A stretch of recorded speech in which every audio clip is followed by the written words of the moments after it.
Hi, Gerhard Bloom, once again looking at the tyranny and the delusions of the social justice movement. So you are probably aware that across the United States, in campus after campus, you have these pro-Palestinian, pro-Hamas encampments. And students there, Jewish students are being prevented from going to classes. Yep, a wall of these little Nazis for Palestine preventing Jewish students from attending classes. A Jewish professor at Columbia University, his access card was shut down. This is absolutely outrageous. This is Nazi Germany in 1933. And it used to be that these pro-Hamas militants, they would hide behind the, we're pro-Palestinian. Well, now the truth is out. They are shouting, death to Jews, and of course, death to the United States, death to America. Babylon Bee, excellent post, right? Yeah, death to America, but after you pay off our student debt. These privileged, pampered, spoiled little brats, these little Nazis for social justice. Most privileged generation in history. You go to Columbia for a year, $85,000. $85,000 to come out dumber than when you walked in. When you walked into Columbia, you didn't think that men could become pregnant or that men could chest feed or breastfeed, because now they grow fake breasts and feed little babies in this toxic soup of chemicals so that these men lactate for the sake of inclusion, right? So why should these men be denied the right to breastfeed? Obviously, if you're not an idiot, you would realize that this is part of their sexual fetish and these babies are being victimized. But anyways, let's bracket that for a minute. These people, death to Israel, death to Jews, right? There are plenty of Jews, very stupid ones, that support these Palestinian protests. And now it was death to Israel, and now death to Jews. And maybe these pointy-headed Jewish kids are like, what did I get myself into? You got yourself into woke. It's a toxic soup of ideological nonsense. Have you seen the Jewish, I won't call them protests. They're not protests. They're, gatherings to express solidarity for the people of Israel and for Jews who are being attacked around the world. Remember those chants in Australia, gas the Jews, gas the Jews? I've seen one. I was, in the midst of one, a major rally in Toronto. I didn't hear a single person chanting death to the Palestinians or death to Muslims. No, these people were warm and welcoming and friendly. And by the way, I think I mentioned this in a previous video.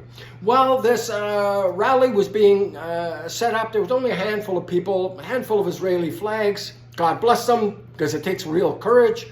Because in the other part of the city, there was, yes, a Palestinian rally, Muslims and woke fascists, calling for the death of Jews. I see an Iranian flag, and I'm like, oh, here we go. No, these Iranians, they were in favor of Israel. They have had enough of this militant, theocratic tyranny that is Iran. I have, in several bun flights with these Iran supporters. Iran is behind, Palestinians. Oh, no, it's not. No, it's not. You know who doesn't want the Iranian government to support it? The people of Iran. People of Iran. Remember, I forget her name now, Masha something or other, forgive me. Beaten to death for not having properly worn her headscarf. Mass protests in Iran against this theocratic militant regime. They were shooting people in the streets. They were dragging people away, beating them, torturing them, and killing them. That's Iran. And so, no, Iran is no hero to the suffering people of Palestine. The Gaza Strip and the West Bank, right? No hero at all to them. They are fueling this, sending billions of dollars in weapons and training the Hamas killers that went into Israel. The oppression the Palestinians suffer, they suffer from rejectionist, eliminationist, militant Islam, or I like to say Islam. You have moderate Muslims, Islam is not the least bit moderate. Muslims are enjoined to follow Muhammad, the perfect Muslim. He had sex slaves. He engaged in beheadings, right? Yes. Slaves, yes, plenty of slaves. Dark and brown people, they're being oppressed. Look at the Middle East, right? You can go to a slave market in Libya. They're selling black people on the streets because this is okay in Islam. That's right, slavery is okay in Islam. And these college campuses, they are absolutely acquiescing. Columbia gave the students, notice to evacuate their little tent city, these privileged, pampered, spoiled brats. Oh, and they extended the deadline because, we need to show some understanding here. No, you don't. You call in fire department and a wall of riot guards, riot squads, right? You get the riot squads with the plastic shields and the billy clubs, they slap on that damn shield and they start marching forwards. And before that, the fire hoses at those tents and those people. Before you do that though, for the sake of fairness and gentlemanliness, blow horn, you've got 10 minutes to evacuate. We're coming in. After that 10 minutes, you want that riot squad to go in there with a sense of urgency and a sense of purpose, if you catch my meaning here. Jewish kids should not be being beat up, intimidated, and coerced, and being prevented from attending, their $85,000 a year school. Why do people go? Because these institutions give you a pedigree. Yeah, you don't know a fucking thing. You came in, as I said earlier, dumber than you walked in, right? You graduate, you're an idiot. But at any rate, that still means something. Prestigious jobs. This is the other very, very disturbing part of this equation. All those pointy-headed elites that are attending Harvard, Yale, Princeton, all of these Ivy Leagues, this is where you get the future leaders of corporations, of law firms, the entertainment industry, the media. That's where they poach these kids.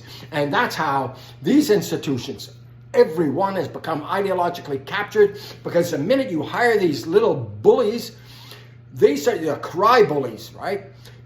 You have to acquiesce. Some guy walks in wearing a skirt, high heels, and lipstick, and you say, what the hell are you wearing a skirt for? You're a man. They march down to HR and say, you're a transphobe. And you're like, oh, Jesus, no. Of course you're a woman, even though you got a dick and a beard. Absolutely insane. The universities, they need to push back and push back hard. Enough coddling these little snotty-nosed monsters. Supporting a genocidal militant organization. And Hamas, it doesn't hide the ball here. Just check out its charter. It explicitly rejects any negotiation, any accommodation. Notwithstanding the fact that when the Jews started arriving, en masse in like the 1920s, early 20th century, they bought the land. They cleared rocks. They drained malarial swamps. They washed the salt out of soil, right? Back-breaking effort. They planted orchards. They planted forests. Hard work. And yes, they were attacked by Arab Muslims trying to kill them to take what they have rightfully earned and worked for. Joe Biden, recently, he was asked if he condemned this anti-Semitism. Oh yes, of course he does. But he also condemns those who don't understand the plight of the Palestinians. The plight of the Palestinians, utterly self-inflicted. This is me expressing concern and remorse for the little Palestinian suffering. I feel tremendous remorse and sorrow for little kids, innocent kids being killed. But the parents, the ones who were cheering as videos came in of Hamas raping Jews in Israel, or murdering them, beheading babies, slaughtering them in their cribs, I don't feel sorry for them at all. Recent polls, huge amount of support for Hamas and terrorism, huge amount. So no, I don't feel sorry for them at all. Their kid gets killed, I feel sorry for the kid. I don't feel sorry for the parents, at least a little bit. They brought this on themselves, an own goal. Israel needs to finish the job, and Joe Biden, for the sake of, currying the Muslim vote, and particularly in Michigan, a swing state, he's playing into this, both sides, both sidesism. No, there's a good side. Second World War, the Nazis, they were on the wrong side. And guess what? About 500,000 innocent Germans died in the bombings. Tragedy, of course, brought it on themselves, right? Supported Hitler and did not do enough to get rid of that tyrant. At any rate, it was necessary. It was necessary. Bombing Germany and Imperial Japan, necessary to fight the greater evil. At any rate, this insanity's got to stop. People have got to push back. And my prayers go out to the people of Israel and to Jews. Anyways, thank you so much for your time and attention. By the way, if you're watching these videos, check out my other videos. There's a huge library there. I think that the work is important. Do drop a thumbs up if you like that video. Gratifies my fragile male ego. And check out my book, Deconstructing Social Justice. It's important, not because I wrote it. I wrote it because the issues could not be more important. You are being lied to, and not by me. Thanks so much for your time and attention. Bye-bye now.